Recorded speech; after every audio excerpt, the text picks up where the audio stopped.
Kalian tahu ibu punya anak jalanan datang ke ibu, sungguh namanya bledek, datang ke ibu, sini semua tato, sini semua tato. Habis itu kamu mau nggak nurut ibu? Kalau kamu nurut ibu, kamu jadi anaknya ibu, oke? Mau dia? 3 tahun yang lalu dari anak tatoan, dia ngomong, Bu, semua sudah pernah tak lakukan yang jelek. Sini tatoan semua, ibu harus dihapus tatonya supaya dia bisa sekolah. Dan ternyata 3 tahun yang lalu bledek ini menjadi pengibar bendera Paskibraka 17 Agustus di Balai Kota. Dan 2 tahun ini dia sudah kuliah di UNESA. Sini ada adik-adik mau bledek. Iya, kamu cerita. Iya, saya. Kamu nggak usah nangis sayang. Maksudnya.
Enggak, diajak temennya ke sana ikut. Nanti kalau kamu diajak temanmu masuk semua mau. Kalian tahu ibu punya anak jalanan datang ke ibu, sungguh namanya bledek, datang ke ibu, sini semua tato, sini semua tato. Habis itu kamu mau nggak nurut ibu? Kalau kamu nurut ibu, kamu jadi anaknya ibu, oke? Mau dia? 3 tahun yang lalu dari anak tatoan, dia ngomong, Bu, semua sudah pernah tak lakukan yang jelek. Sini tatoan semua, ibu harus dihapus tatonya supaya dia bisa sekolah. Dan ternyata 3 tahun yang lalu bledek ini menjadi pengibar bendera Paskibraka 17 Agustus di Balai Kota. Dan 2 tahun ini dia sudah kuliah di UNESA, jurusan olahraga. Dia juara tinju kelas apa di Jawa Timur.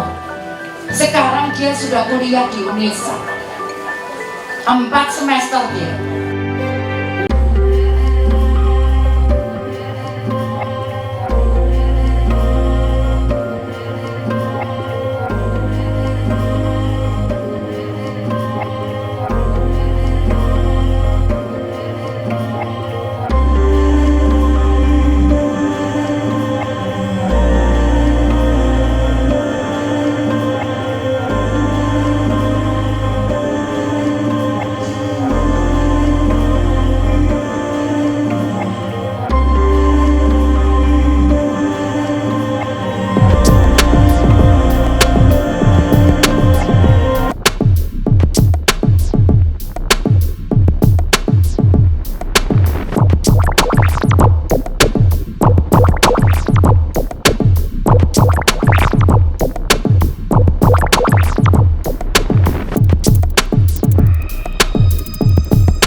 Ya, wes iso pasti kan, ya.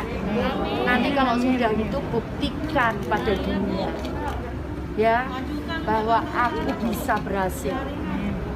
Meskipun aku pernah tinggal di kolong jembatan, aku bisa sukses. Ayo buktikan, nah. Buktikan. Bisa, Gusti Allah tuh adil. Ya? Ayo, nggih, Pak. Nggih. Wes, nanti setelah itu aku sing tanda tangan.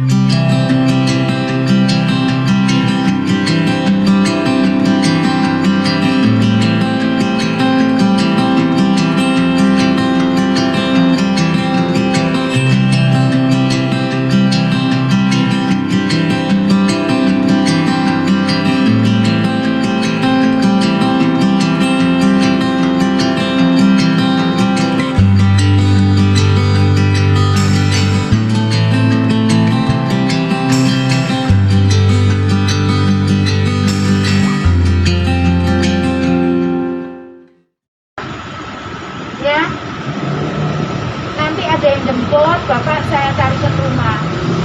Ya Pak ya, biar Bapak nggak kehujanan, sudah bisa makan, ya. Ya Pak. Ya sudah ikut saya ya Pak. Nanti saya cari ke balai ya. Nah iya ke rumah. Nanti ada temennya banyak Bapak. Ya. Ya Pak ya, nanti Bapak tetap bisa mulung, cari pulungan. Saya bantu cari kerjaan ya.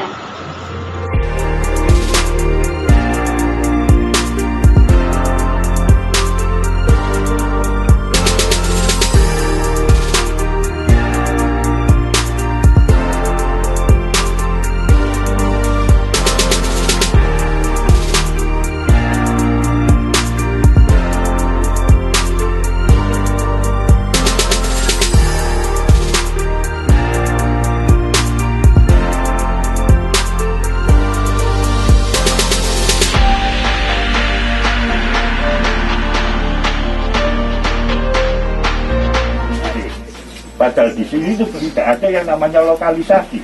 Kita akan coba petakan karena masalah-masalahnya beda-beda. Jadi masalahnya tiap tiap yang kita kunjungi itu masalahnya beda-beda. Karena itu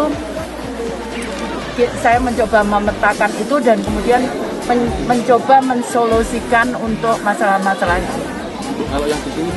Ya, kalau di sini kan tadi ada lansia, mungkin ada juga pengemis, ada tukang becak, anak jalanan. Nah itu treatmentnya beda dengan misalkan yang saya lakukan di Ponorogo. Nah karena itu setelah ini mungkin kami akan lakukan pemetaan dan kemudian kami bisa mensolusikan bantuannya, tapi kita berharap bisa sustainable sampai mereka mampu berdiri gitu. Jadi bukan hanya sekedar dibantu kemudian dilepas supaya masalahnya selesai. Mensos belusukan itu memang baik, setiap pejabat penting untuk melihat langsung, mendengar, kami hormati itu. Silakan nanti Mensos punya cara, metode mengatasi kemiskinan di Indonesia. Mensos pasti punya data dari Aceh sampai Papua, mana sih provinsi yang paling miskin? Apa sih penyebabnya? Gimana solusinya? Pasti Ibu Risma tahu. Bagaimana cara mengatasi kemiskinan? Dari Aceh sampai Papua dicek. Datanya ada, presentasi faktanya ada. Bu Risma akan tahu dari Aceh sampai Papua berapa sih kesanggupan Pemprov membiayai APBD-nya, membayar terkait masalah-masalah sosial. Setiap provinsi ada. Setiap kabupaten Bu Risma tahu. Gitu. Bisa cari tahu. Pak, bukannya itu sudah menjadi bagian program dari Dinas Sosdika itu sendiri ya Pak? Nah jadi Bu Risma juga tahu masalah-masalah sosial lainnya, umpamanya yang gelandangan, mohon maaf ya, masih ada yang jadi pengemis, masih ada yang jadi pemulung, yang tidur di kolong jembatan. Itu terjadi di mana?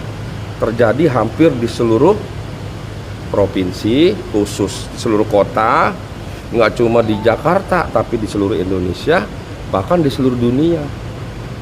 Saya datang ke banyak negara, masih ada orang-orang seperti itu. Apakah negara tersebut tidak mau? Pasti mengatasi. dengan caranya dan sebagainya. Jakarta, kami Pemprov berusaha keras mengatasi masalah-masalah sosial. Makanya ketika ada COVID, waktu itu kebijakan Pak Gubernur langsung berikan bansos. Kami provinsi yang pertama memberikan bansos di bulan Maret, gitu loh. Karena COVID ada orang yang di PHK dan sebagainya, membutuhkan kebutuhan, itu langka. Begitu juga masalah sosial lainnya, yang tidur di kolong jembatan, yang masih miskin, yang pengangguran, kita ada program-program. Tentu program-program yang dibuat oleh Pemprov DKI Jakarta telah disetujui DPRD, telah dikoordinasikan dengan pemerintah pusat dan juga disetujui oleh pemerintah pusat melalui DPRD, gitu ya. Itu yang kami lakukan. Jadi saya membutuhkan, saya nggak sebut ya, provinsi mana yang paling miskin, yang paling banyak penganggurannya, yang paling banyak ini, yang paling kurang ini, saya tidak sebut. Pasti setiap menteri punya kebijakan mengambil prioritas.